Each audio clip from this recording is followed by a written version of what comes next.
আমরা জানি 17 নভেম্বর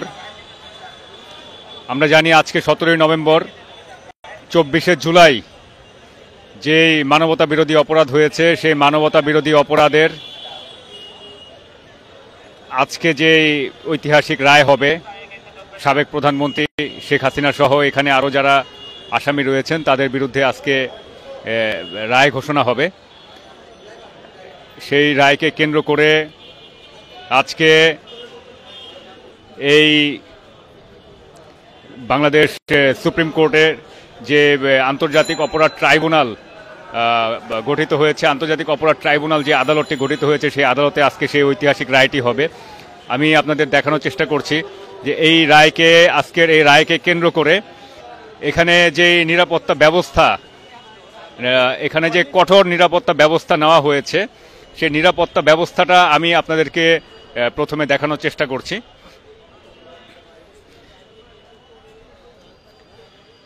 সেনাবাহিনী এবং তাদের সাজোয়া যান সহ সুশৃঙ্খলভাবে এখানে অবস্থান করছে।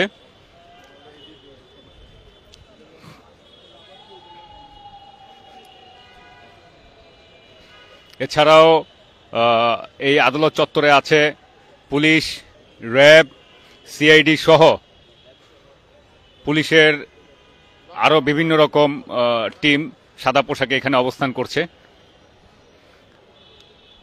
আমি নিরাপত্তা ব্যবস্থাটা প্রথমে দেখানোর চেষ্টা করি।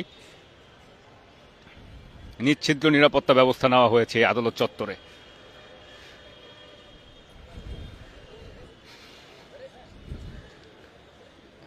প্রচুর গণমাধ্যম কর্মী। আমরা জানি এটি একটি আলোচিত মামলার রায়। সারা বাংলাদেশ থেকে সকল গণমাধ্যম কর্মীরা আসবেন, আন্তর্জাতিক গণমাধ্যম কর্মীরা আসবেন। এখানে আমরা র্যাবকে দেখতে পাচ্ছি, সুশৃঙ্খলভাবে তারা এখানে তাদের দায়িত্ব পালন করছেন, অবস্থান করছেন। এছাড়া পুলিশ, আর্ম পুলিশ সহ আইন শৃঙ্খলা রক্ষাকারী বাহিনীর মোটামুটি সকল ডিফেন্সিভ ফোর্সগুলোই এখানে আজকে অবস্থান করছেন, নিরাপত্তার দায়িত্বে তারা আছেন। এছাড়া সকল গণমাধ্যম কর্মীরা তারা অধীর আগ্রহে অপেক্ষা করছেন যে সেই ঐতিহাসিক রায়টি কি হয় তা জানার জন্য। এটি হচ্ছে সেই আন্তর্জাতিক অপরাধ ট্রাইব্যুনালের মূল ফটক। এই মূল ফটকের বাহিরেই আমরা অবস্থান করছি।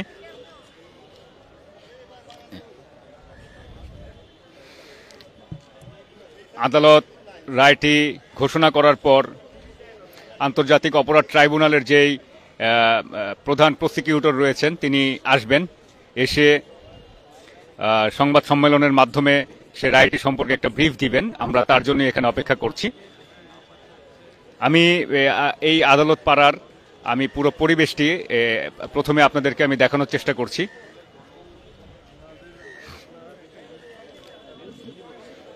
ব্যাপক গণমাধ্যম কর্মীর সমাগম আছে এখানে আদালত চত্বরের ভিতরে এবং আদালত চত্বরের বাহিরে। এছাড়াও কিছু উৎসুক জনতা যারা আদালতের মূল চত্বরের বাহিরে অবস্থান করছেন, কারণ এখানে শুধুমাত্র গণমাধ্যম কর্মী এবং আইন শৃঙ্খলা রক্ষাকারী বাহিনীর সদস্য ছাড়া আর কাউকেই এই আন্তর্জাতিক অপরাধ ট্রাইব্যুনালের ফটকের সামনে প্রবেশ করতে দেওয়া হচ্ছে না, কারণ পুলিশের কঠোর নজরদারি এবং পাহারা রয়েছে মূল গেটের সামনে। আমি প্রথমে আপনাদেরকে এই আদালত পাড়ার যে নিরাপত্তার পরিবেশ এবং এখানকার সার্বিক পরিবেশটা আমি প্রথমে দেখানোর চেষ্টা করছি। এরপর ধাপে ধাপে আমি মামলার রায় যখন হবে তখন চিফ প্রসিকিউটর যখন বের হয়ে আসবেন, এসে তিনি যখন একটা ব্রিফ করবেন মামলার রায় সম্পর্কে আমরা জানতে পারবো। এরপরে আমি সাধারণ মানুষের যে প্রতিক্রিয়া সেই প্রতিক্রিয়াও আমি জানানোর চেষ্টা করব আপনাদেরকে। নিশ্ছিদ্র নিরাপত্তা ব্যবস্থা, কঠোর নিরাপত্তা ব্যবস্থা।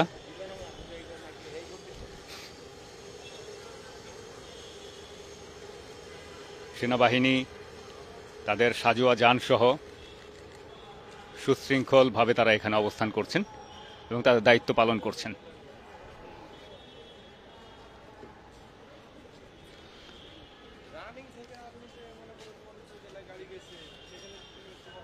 আমি এখন আবারও সেই যে মাজার গেট দিয়ে প্রবেশ করতে হয় সাধারণত এই আন্তর্জাতিক অপরাধ ট্রাইব্যুনালের যে আদালত, সেই আদালতের মূল ফটকের সামনে আসতে হলে মাজার গেট দিয়ে প্রবেশ করতে হয়।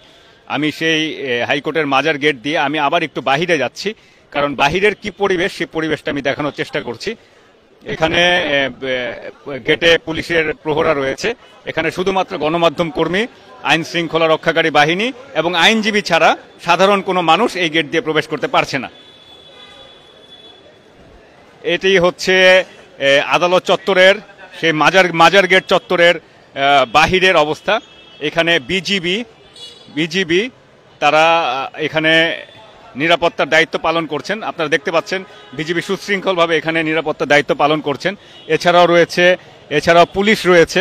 পুলিশের এই যে গেটের দুই পাশে দুটি ক্যাম্প রয়েছে, ক্যাম্পে পুলিশ অবস্থান করছেন, গেটে পুলিশ অবস্থান করছেন এবং পুলিশ মাইকিং করে এখানকার পরিবেশ স্বাভাবিক রাখার চেষ্টা করছেন। আর্মড পুলিশ রয়েছেন, তারা দায়িত্ব পালন করছেন এবং প্রচুর গণমাধ্যম কর্মী এবং বাহিরে উৎসুক জনতা এই রায় শোনার জন্য অপেক্ষা করছেন।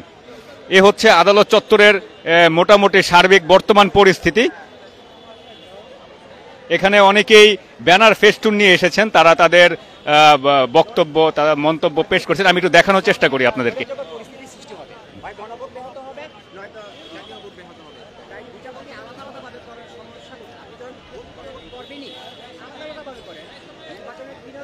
অনেকেই পাবলিক রিঅ্যাক্টটা কি সেটা জানার চেষ্টা করছেন। দেখি আমিও আপনাদের একটু পাবলিক রিঅ্যাক্টটা জানানোর চেষ্টা করি। কেউ আমরা আইনের ঊর্ধ্বে নয়, অপরাধী সে যত বড় হোক না কেন, তার হাত যত বড় লম্বা থাকুক না কেন, অপরাধ করলে অপরাধী সে যে হোক, আমি হই আপনি হন, যে ব্যক্তি বা প্রতিষ্ঠান হোক না কেন, তার যেন সুষ্ঠু বিচার হয়।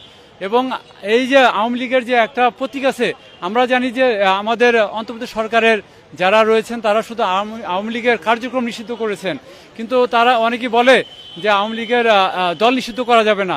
আসলে তারা কিন্তু একটা প্রতীক এবং দলের উপর নির্ভর করে কিন্তু। সুপ্রিয় দর্শক মণ্ডলী, আপনারা পাবলিক যে রিয়াকশন সেটা শুনলেন। এখানে তিনি একটি ফেস্টুন নিয়ে এসেছেন হাতে করে, ফেস্টুনটা আমি দেখানোর চেষ্টা করছি। ঠিক আছে, আমি আরো কিছু পাবলিক রিয়াকশন, পাবলিক কি রিয়াক্ট করছে আমি আপনাদেরকে আর একটু দেখানোর চেষ্টা করব। এখানে একজন বক্তব্য দিচ্ছেন, একটু শুনি আমরা। এই রিক্সাজীবী পেশা করে খায়, আপনারাও রাজনীতিটাকে পেশা হিসেবে বানিয়ে আসছেন। 100 কোটি টাকা খরচ করবেন, এখান থেকে 1000 কোটি টাকা আপনারা বিনিয়োগ করে উঠিয়ে নিয়ে যাবেন দুর্নীতি করে। যদি গণভোট কি? গণভোট হলো জনগণের আকাঙ্ক্ষা, জনগণের মতামত। আপনারা যদি জনগণের মতামতকে প্রাধান্যই না দেন, জনগণের মতামতকে যদি নাই মানেন, তাহলে আপনারা রাজনীতি কিসের জন্য করেন? আমার সেটাই প্রশ্ন। আমি বলবো আপনারা গণভোটকে। সুপ্রিয় ভিউয়ার্স, আমরা বিভিন্ন রকম পাবলিক রিয়্যাক্ট দেখতে পাচ্ছি এবং পাবলিক রিয়্যাক্ট আরও হবে, কারণ এখনো পর্যন্ত রায়টি ঘোষণা হয়নি। তো জনমনে অনেক চাঞ্চল্য, উদ্দীপনা কাজ করছে যে এই ঐতিহাসিক রায়টি কি হয় সেটা জানার জন্য। এবং এই রায়টিকে ঘিরে এখানে অনেক উৎসুক জনতা এসেছেন, অনেকে অনেক রকম ব্যানার ফেস্টুন নিয়ে এসেছেন, আবার কেউ এখানে একত্রিত হয়ে একটু হালকা করে স্লোগান দেওয়ার চেষ্টা করছেন। কিন্তু স্লোগান দেওয়া যাবে না, এটি আদালত পাড়া। আমরা আর্মড পুলিশ ব্যাটালিয়ন দেখতে পাচ্ছি, তারা নিরাপত্তার দায়িত্বে রয়েছেন। এখানে কিছু গণমাধ্যম কর্মীও আছেন, আবার কিছু উৎসুক জনতাও আছেন, তারা এসেছেন এই রায়টি শোনার জন্য। আমরা একটু ওনার মতামতটি শোনার চেষ্টা করি। জনজোট পার্টি আমরা আজকে সুপ্রিম কোর্টের সামনে উপস্থিত হয়েছি শেখ হাসিনার অপকর্মের রায় ঘোষণা করবে, সেই রায় শোনার জন্য এখানে আমাদের জনজোট পার্টি, ইসলামিক বুদ্ধিজীবী ফ্রন্ট এবং অন্যান্য সংগঠনের বিভিন্ন লোকজন উপস্থিত হয়েছে। আমরা চাই যে শেখ সুপ্রিয় ভিউয়ার্স, আমরা শুনতে পারলাম উনি বললেন যে উনি আজকে মামলার রায় শোনার জন্য এখানে এসেছেন। রায়টি কি হয় সেটি জানার জন্য তিনি এখানে অধীর আগ্রহে অপেক্ষা করছেন। ঠিক এরকম এখানে যারা আপনারা দেখতে পাচ্ছেন যে উৎসুক জনতারা, কেউ হাতে তালি দিয়ে স্লোগান দিচ্ছেন, কেউ রায় শোনার জন্য অধীর আগ্রহে অপেক্ষা করছেন। তো এই হচ্ছে বাংলাদেশ সুপ্রিম কোর্টের হাইকোর্ট বিভাগের হাইকোর্ট মাজার গেট সংলগ্ন বাহিরের আবহাওয়া পরিস্থিতি। এই হচ্ছে বাহিরের বর্তমান অবস্থা। তবে পরিস্থিতি সম্পূর্ণ নিয়ন্ত্রণে, পরিস্থিতি সম্পূর্ণ স্বাভাবিক, কোনো অপ্রীতিকর ঘটনা কোনো খবর পাওয়া যায়নি এবং অপ্রীতিকর ঘটনা ঘটার সম্ভাবনা অত্যন্ত কম, কারণ আইন শৃঙ্খলা বাহিনী এতটাই এখানে শক্তিশালী অবস্থানে আছেন। কোনো অপ্রীতিকর ঘটনা ঘটবে বলে মনে হয় না, কারণ তারা অত্যন্ত সতর্ক অবস্থায় রয়েছেন। এখানে ছাত্র জনতা প্রক্রিয়া সম্মেলন নামে একটি ব্যানার আমরা এখানে দেখতে পাচ্ছি। আয়োজনে মঞ্চ 24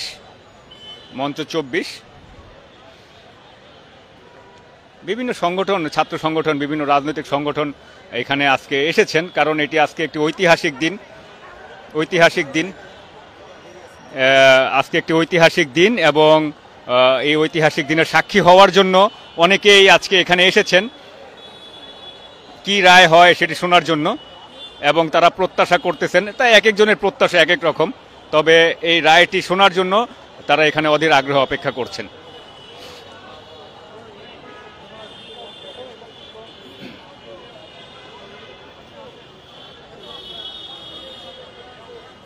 আমি আবারও হাইকোর্টের ভিতরে প্রবেশ করব। এখন আমি বাহিরের পরিস্থিতি আরেকবার দেখাবো।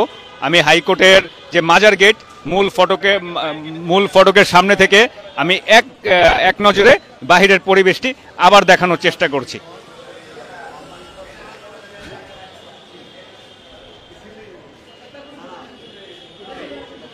এই হচ্ছে হাইকোর্ট মাজার গেটের, যেখান দিয়ে আন্তর্জাতিক অপরাধ ট্রাইব্যুনালে প্রবেশ করতে হয়, সেই মাজার গেটের বাহিরের বর্তমান পরিস্থিতি এরকম, এবং অত্যন্ত শান্ত, এবং মোটামুটি এখানে উৎসুক জনতা এবং গণমাধ্যম কর্মী বাহিরে অবস্থান করছেন এবং গণমাধ্যম কর্মীরা ভিতরেও প্রবেশ করছেন। তবে তারা বাহিরে জনতার কি মতামত, তাদের কি রিয়াকশন, সেটা জানার চেষ্টা করছেন। আমি এখন আবারও হাইকোর্টের যে এই গেটটি, মাজার গেটটি দিয়ে আমি আবারও এখন ভিতরে প্রবেশ করব। এখানে শুধুমাত্র গণমাধ্যম কর্মী,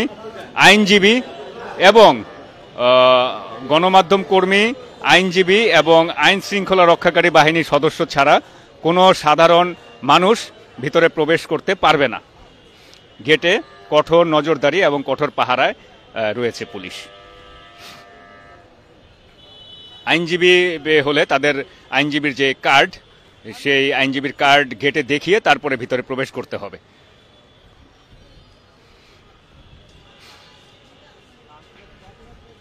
আমরা জানি এটা হচ্ছে বাংলাদেশের সর্বোচ্চ আদালত, বাংলাদেশ সুপ্রিম কোর্ট।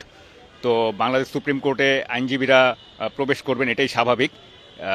তারপরও তারা তাদের ইউনিফর্ম না থাকলে, সিভিলে আসলে তাদের যে আইনজীবীর যে পরিচয়পত্র সেটি গেটে প্রদর্শন করে এরপরে ভিতরে প্রবেশ করতে হবে।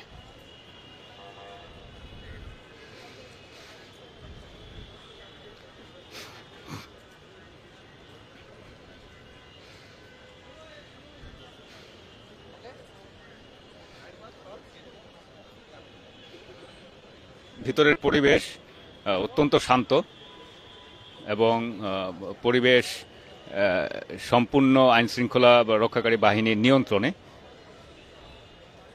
প্রচুর গণমাধ্যম কর্মী আমরা দেখতে পাচ্ছি। এই যে আমরা সামনে যাদের দেখতে পাচ্ছি এরা সবাই মোটামুটি গণমাধ্যম কর্মী। এখানে অনেক ক্যামেরা স্ট্যান্ড রেডি আছে, কারণ এই যে এখানে যে আমরা এই যে আন্তর্জাতিক অপরাধ ট্রাইব্যুনাল ভিতরে যে আদালতের যে মূল ফটকটি, এখান দিয়েই যে chief public prosecutor of international crime tribunal উনি বের হয়ে আসবেন। বের হয়ে আসলে উনি একটি প্রেস ব্রিফিং করবেন। সেই প্রেস ব্রিফিংটি এখানেই হবে। এ কারণে গণমাধ্যম কর্মীরা ব্যাপক আগ্রহে এখানে অপেক্ষা করছে।